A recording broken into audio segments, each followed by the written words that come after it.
नमस्कार मंडळी, मागच्या व्हिडिओमध्ये मी तुम्हाला कॅनडामध्ये आम्ही जिथे राहतो तिथे एक इंडियन ग्रोसरी स्टोर आहे असं म्हटलं. तर मग म्हटलं तुम्हाला त्या स्टोअरमध्ये अजून काय काय मिळतं हेही दाखवूयात. इथे जगभरातले मसाले आहेत, लोणची आहेत. मला तर इथे आल्यावर काय घेऊ आणि काय नको असं होतं. लोणच्यांचे प्रकार तर एवढे आहेत की बघूनच तोंडाला पाणी सुटतं.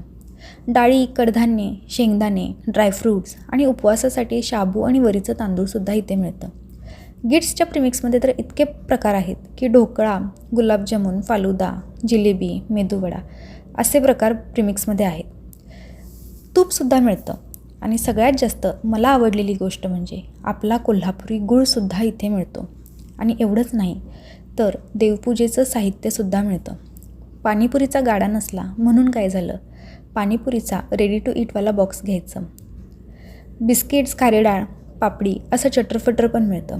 चितळ्यांची भाकरवडी, हल्दीरामचे प्रोडक्ट्स, लहानपणी मिळायची ती पानपसंद कँडी.